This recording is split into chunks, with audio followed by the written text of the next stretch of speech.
Numbers chapter 5. And the Lord spoke to Moses, saying, Command the children of Israel that they put out of the camp every leper and everyone that has an issue, and whosoever is defiled by the dead, both male and female, shall you put out. Outside the camp shall you put them, that they defile not their camps in the midst whereof I dwell. And the children of Israel did so, and put them outside the camp, as the Lord spoke to Moses.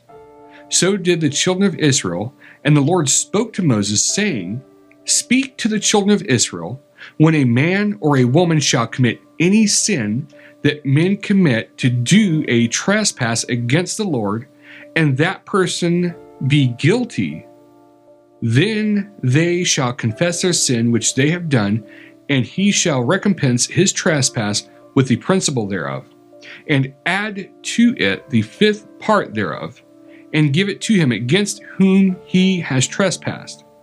But if a man have no kinsman to recompense the trespass, to let the trespass be recompensed to the Lord, even to the priest, beside the ram of the atonement, whereby an atonement shall be made for him. And every offering of all the holy things of the children of Israel, which they bring to the priest, shall be his. And every man's hallowed things shall be his. Whatsoever any man gives the priest, it shall be his. And the Lord spoke to Moses, saying, Speak to the children of Israel, and say to them, If any man's wife go aside, and commit a trespass against him, and a man lie with her carnally, and it be hidden from the eyes of her husband, and be kept close, and she be defiled, and there be no witness against her, neither she be taken with the manner, and the spirit of jealousy come upon him, and he be jealous of his wife, and she be defiled, or if the spirit of jealousy come upon him, and he be jealous of his wife, and she be not defiled, then shall the man bring his wife to the priest, and he shall bring her offering for her, the 10th part of an ephah of barley meal. He shall pour no oil upon it, nor put frankincense thereon, for it is an offering of jealousy, an offering of memorial, bringing iniquity to remembrance. And the priest shall bring her near and set her before the Lord.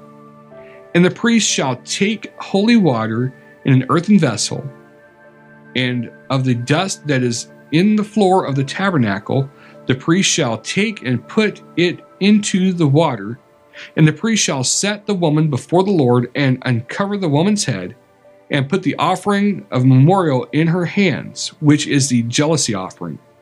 And the priest shall have in his hand the bitter water that causes the curse. And the priest shall charge her by an oath, and say to the woman, If no man have lain with you, and if you have not gone aside to uncleanness with another instead of your husband, be you free from this bitter water that causes the curse.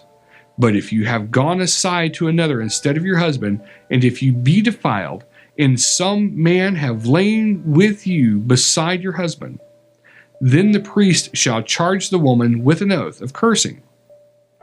And the priest shall say to the woman, The Lord make you a curse and an oath among your people, when the Lord does make you thigh to rot, and your belly to swell.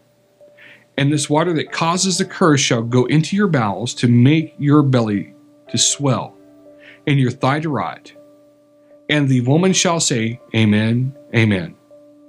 And the priest shall write these curses in a book, and he shall blot them out with the bitter water. And he shall cause the woman to drink the bitter water that causes the curse. And the water that causes the curse shall enter into her and become bitter. Then the priest shall take the jealousy offering out of the woman's hand, and shall wave the offering before the Lord, and offer it upon the altar. And the priest shall take a handful of the offering, even the memorial thereof, and burn it upon the altar, and afterward shall cause the woman to drink the water. And when he has made her to drink the water, then it shall come to pass that if she be defiled, and have done trespass against her husband, that the water that causes the curse shall enter into her and become bitter, and her belly shall swell, and her thighs shall rot. And the woman shall be a curse among her people. And if the woman be not defiled, but be clean, then she shall be free, and shall conceive seed. This is the law of jealousies, when a wife goes aside to another instead of her husband, and is defiled, or when the spirit of jealousy comes upon him, and he be jealous over his wife, and shall set the woman before the Lord, and the priest shall execute upon her all this law. Then shall the man be guiltless from iniquity, and this woman shall bear her iniquity.